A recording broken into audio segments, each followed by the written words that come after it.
বাবা মারা যাওয়ার পর আমাদের ৩ বোন তাদের প্রাপ্য সম্পত্তি দাবি করলে বড় ভাই বলেছিল, তোদের বিয়েতে অনেক টাকা খরচ হয়েছে, তাই এখন আর তোদের কোনো অংশ নেই।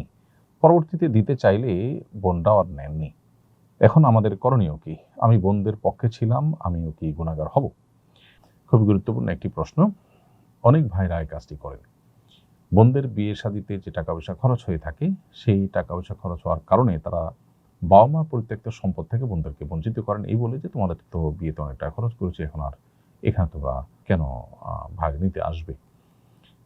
এবং কোনো কোনো ক্ষেত্রে আরেকটি চিত্র দেখা যায়, সেটা হলো যে দেখা যায় বাবা মার চিকিৎসার জন্য কোনো সন্তান টাকা পয়সা দিয়ে তাদের জন্য ব্যয় করেন, চিকিৎসা ব্যয় করেন। তো চিকিৎসা ব্যয়ে নিজের টাকা পয়সা খরচ হয়েছে, এই অজুহাতে বাবা মার সম্পদ আমি রেখে দিলাম, অন্য ভাই বোনরা তারা দিতে পারেন না গরিব হওয়ার কারণে, যেন সম্পদ থেকে তাদেরকে বঞ্চিত করলাম। এটাও কিন্তু একই রকম নাজায়েজ, অর্থাৎ এটি সঠিক কোনো কাজ নয়। কারণ বাবা যদি বেঁচে থাকা অবস্থায় আপনি ভাই হিসাবে আপনার বোনকে বিয়ে দেন নিজের টাকায় পয়সা খরচ করে, তাহলে সেক্ষেত্রে বাবার আর্থিক সঙ্গতি নেই, সেই হিসাবে এটা আপনার কর্তব্য এমনিতেই বোনকে বিয়ে দেওয়া। আবার বাবার মৃত্যুতে, বাবার অনুপস্থিতিতে যদি আপনি ভাই হিসাবে বোনকে বিয়ে দেন টাকা পয়সা খরচ করেন, সেটাও আপনার কর্তব্য পালন আপনি করেছেন, এবং এই কর্তব্য পালন করার কারণে আল্লাহর কাছে আপনি রিওয়ার্ড পাবেন, এটা আপনার লস নয়।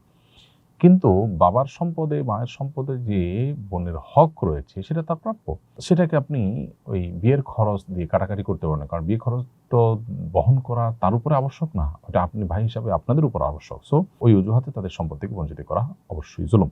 এবং পরবর্তীতে যদি আপনারা দিতে চান আর বোনরা না নেন, সেই না নেওয়াটা যদি মন থেকে হয়, যে তারা আসলে চান না, ভাইদের খুশি মনে তারা এটা দিয়ে দিয়েছেন, তাহলে সেটা জায়েজ আছে। আর তা না হলে সামাজিক চাপের কারণে, অথবা সিন ক্রিয়েট করেছেন সে কারণে, অথবা প্রথমে একবার বলেছেন সে বিষয়ে তাদের মাথায় আছে সেই কারণে তারা নেন নাই, এরকম মনে হলে তখন কিন্তু তাদের এই না নেওয়ার কারণে আপনারা দায়মুক্ত হবেন না, এবং যে কোনো মূল্যে তাদেরকে দিতে হবে।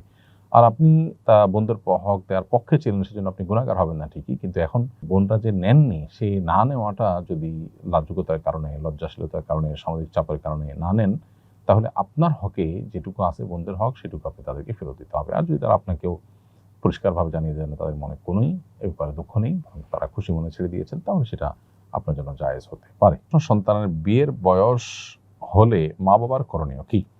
সন্তানের যদি বিয়ের বয়স হয়, তাহলে মা বাবার করণীয় হলো তাকে দ্রুততার সাথে বিবাহের উদ্যোগ নেওয়া, বিবাহের ব্যবস্থা করা, তার জন্য যাবতীয় পদক্ষেপ গ্রহণ করা।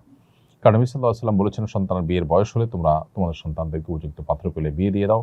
উপযুক্ত পাত্র পেলে যদি বিয়ে তোমরা না দাও, তাহলে সেক্ষেত্রে সমাজে যে ফেসাদ এবং যে পরিমাণ ব্যত্যয় ঘটবে, যে পরিমাণ অসুবিধা তৈরি হবে, তার দায়ভার কিন্তু অনেক ক্ষেত্রেই বাবা মাকে বহন করতে হবে, কারণ তারা তাদের সন্তানকে বিপজ্জনকতার দিকে ঠেলে দিয়েছেন। অতএব এই জায়গাটাতে আমাদের সর্বোচ্চ দায়িত্বশীলতার পরিচয় দিতে হবে অভিভাবকদেরকে, এবং সন্তানদের উপযুক্ত হওয়ার পর, বিয়ের উপযুক্ত হওয়ার পর তাদেরকে বিয়ে দেওয়ার জন্য উদ্যোগী হতে হবে, তাদেরকে কর্মমুখী করার চেষ্টা করতে হবে, উপার্জনের ব্যবস্থা করতে হবে, এবং উপযুক্ত পাত্রী খুঁজে বিয়ে দেওয়ার উদ্যোগ নিতে হবে। মেয়েদের বেলায়ও একই কথা প্রযোজ্য হবে। বড় ছেলে আমাদের খোঁজ খবর নেয় না এবং আমাদের সাথে ভালো আচরণও করে না, তাই আমি আমার সমুদয় সম্পত্তি ছোট ছেলেকে দিয়ে যেতে চাই, এটা কি আমার জন্য ঠিক হবে? শরীয়ত কি আমাকে অধিকার দেয়?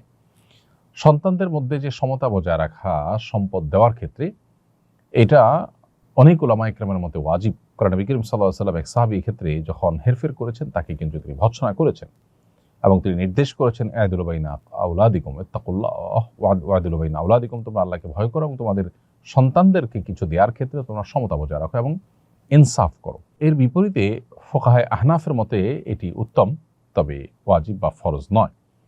তো এটার উপর ভিত্তি করে যদি কোনো সন্তান ফাসেক হয়, ভুল পথের যাত্রী হয়, ভ্রষ্ট হয়, খারাপ হয়, তাহলে বাবা মা উপহার উপঢৌকন দেওয়ার ক্ষেত্রে তাকে যদি, খারাপ সন্তানকে যদি কোনো কিছুই না দেয়, সেক্ষেত্রে ফুকাহা হানাফি উলামা ইকরাম সেটিকে জায়েজ বলেছেন, যেমন মুফতি শফি সাহেব রাহিমাহুল্লাহ এটিকে জায়েজ বলেছেন, কিন্তু আর উলামা ইকরাম এটিকে জায়েজ বলেন না, এবং অন্যান্য উলামা ইকরাম এটিকে জায়েজ বলেন না। কারণ সন্তানকে সম্পদ দেওয়া এটা বাবা মার কর্তব্য।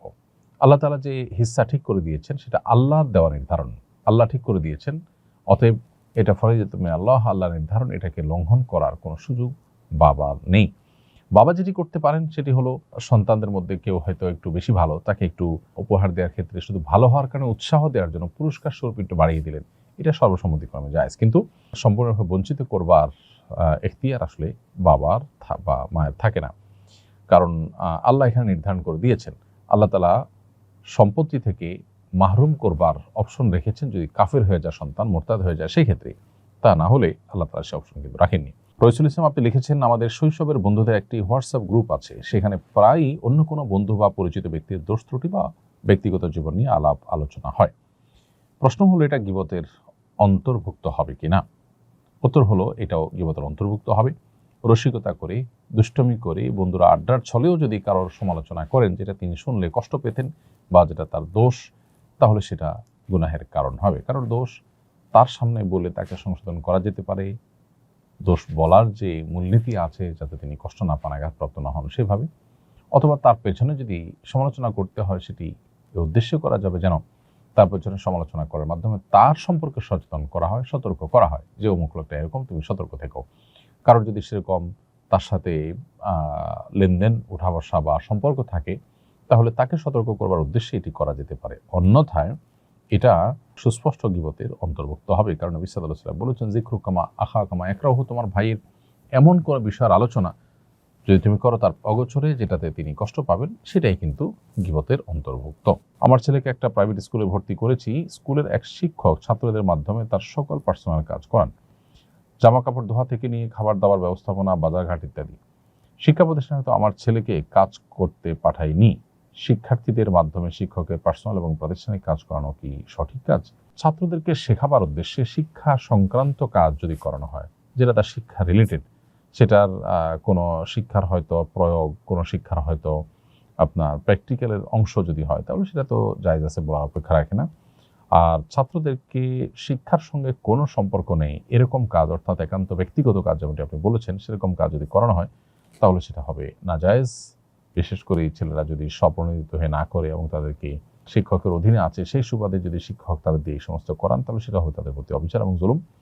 ছাত্ররা যদি স্বেচ্ছায় কাজ করেন এবং ব্যক্তিগতভাবে শিক্ষককে শ্রদ্ধা জানিয়ে তার কাজ করতে উদ্বুদ্ধ হন এবং শিক্ষকও তাদেরকে আদব, লেহাজ, বড়দের কাজ করার শিক্ষা তার অংশ হিসাবে সেটি করান, তাহলে সেটা জায়েজ হতে পারে। ফাহিমা তারা আপনি লিখেছেন, গ্রামের বাড়িতে গোবর ও মাটি দিয়ে বাড়ি লেপা হয়, আমরা ওই বাড়িতে নামাজ আদায় করি, এটি কি নামাজ আদায় হবে কিনা? নামাজ পড়ার জন্য যে জায়গায় নামাজ পড়বেন আপনি, সেই জায়গাটা পবিত্র হওয়া জরুরি। আর নামাজের জায়গা দ্বারা উদ্দেশ্য হলো সেজদার জায়গা এবং হাত পা রাখার জায়গা। পুরো ঘর বা বাড়ি পবিত্র হওয়া জরুরি নয়। এরপরে যদি গোবরে লেপা জায়গায় পবিত্র যায় নামাজ, পাটি ইত্যাদি দিয়ে আপনি নামাজ পড়েন, তাহলে তার উপরে নামাজ আপনার হয়ে যাবে। আর যদি সরাসরি গোবর উপরে নামাজ পড়েন, তাহলে সেটা অবশ্য আপনার জন্য নাজায়েজ হবে এবং সেটা আপনার নামাজকে নষ্ট করবে, নামাজ হবে না। আস-সুন্নাহ ফাউন্ডেশন, উম্মার স্বার্থে সুন্নাহর সাথে।